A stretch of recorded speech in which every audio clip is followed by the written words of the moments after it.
Heyo, Hudson here with Planet 4 Gaming. I'm flying the Canon Hayabusa. Someone requested this plane in a game, like they were in a game with me and asked me if I would fly this in the chat like 4 months ago, and I finally got around to doing it. So, if you're a subscriber, finally got you there. Anyway, this plane used to have a very different flight model that I never tried out. I flew this plane for the first time probably 2 weeks ago or something.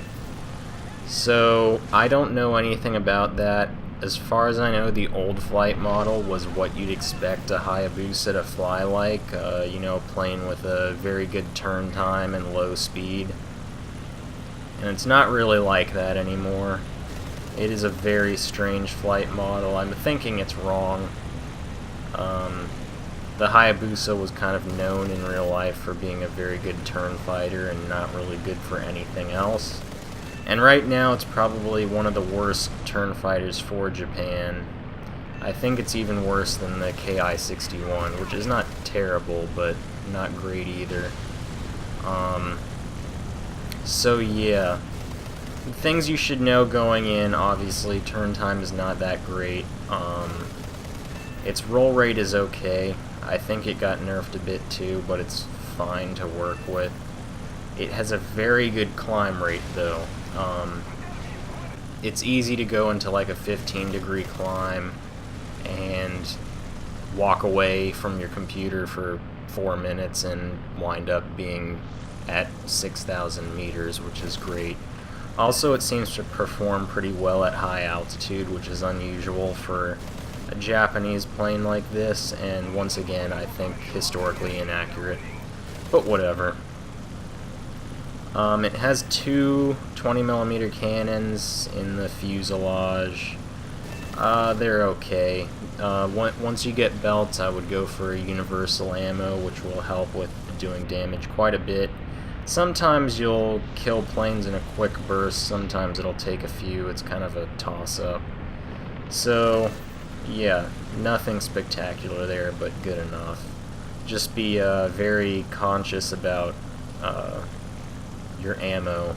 Don't waste it right off the bat, because you more than likely will have to land to reload at some point, whether you are conserving ammo or not. So, yeah, that's about it. It's, like I said, it's got a good climb rate, and its wing strength, I think, has been improved from the old flight model, so you can dive in on enemies, but it's not really a good boom and zoomer because it has terrible energy retention. You'll find yourself like climbing out of your dive, and the enemy fighters will be able to climb right after you, even if they were at lower altitude. This is especially true of Spitfires, which are the toughest planes to go up against in this plane. So, yeah. What I like to do is use my climb rate to kind of force enemy planes down to lower altitude, and then I can start kind of like dogfighting with them. And it's okay in that respect. It's not the best plane in the game, not one of my favorites. So that's about all you need to know. So as you've probably noticed, I've been on a full game on Zhengzhou against the Russians for a little while now. And I started off at just under 6,000 meters, which is even with or just below their highest fighters. And starting off, I'm just trying to get some shots off on any planes I can see, or try to force them to dive, where they'll have to fight against the Zeros and be at a lower altitude with lower energy than me. So I'm diving after this Yak-9U, but I'm fast approaching this plane's red line and I have to pull out.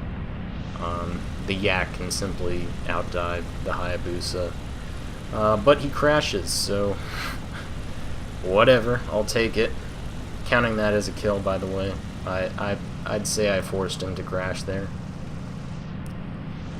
So now that he's out of the way, most of their fighters are at very low altitude, under 1,000 meters, and I'm gonna go after this LA-5, who's kind of out on his own and was in my general direction of my dive.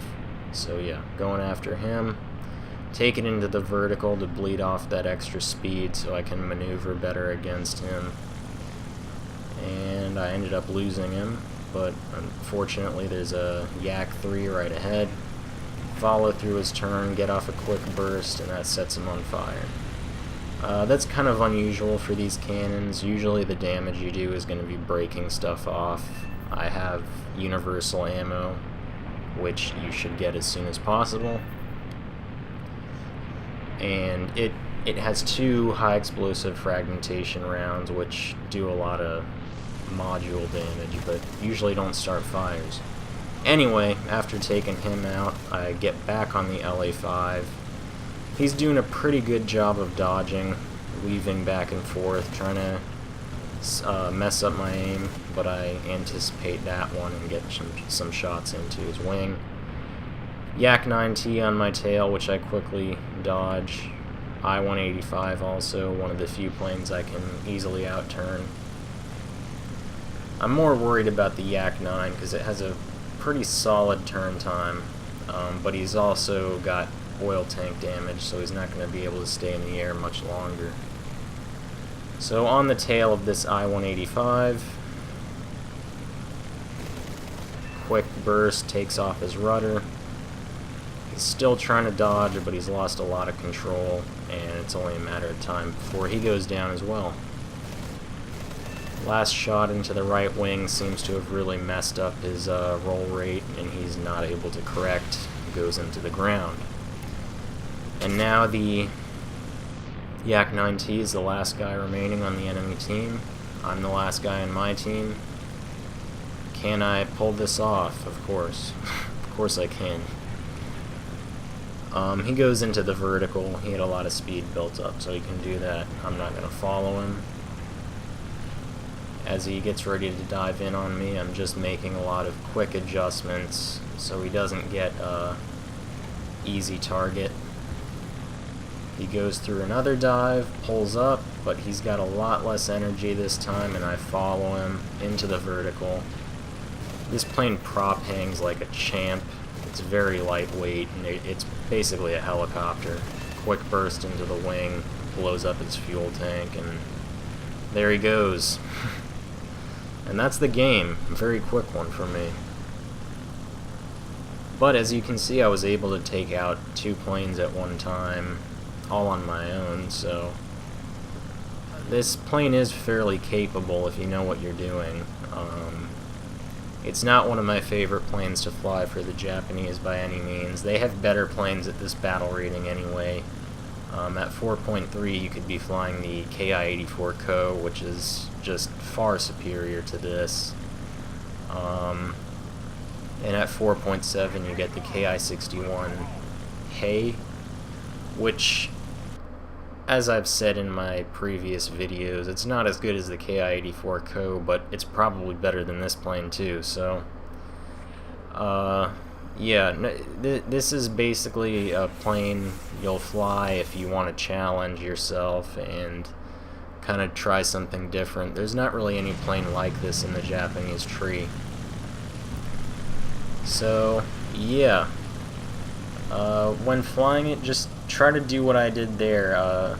Use your very good climb rate at the beginning of the game to get above everyone, and don't necessarily try to take them out all on your own. Try to force them down to the zeros to get them distracted, and you'll probably find a lot of openings where you can get in and take them out.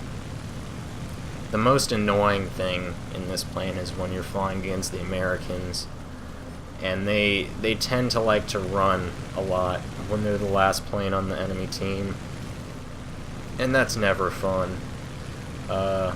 When it's clear that you're not going to win, don't just spend the end of the game running the whole time. You're not solving anything. You're just fucking ruining everyone's game. So yeah, that's the main annoying thing. This plane can also carry bombs, which I haven't unlocked any of them. I've only got the important upgrades unlocked. The only ones I still need are the bombs, but those could come in handy because it can carry two 250-kilogram bombs, which you could use to destroy tanks on Saipan, for example, where the US team really enjoys running and hiding every game when they know they've lost. So you could potentially win the game on ground targets with this plane. And that's not something you could do in, for example, the Zeros or the J2M, which can only carry 60-kilogram bombs, which are completely useless. So yeah, just try to keep all that stuff in mind. This video was fairly short for me, so if there's anything I left out, just leave a question, and I'll do my best to answer it. Until then, this has been Hudson with P4G. Thank you for watching, and get the fuck out of here.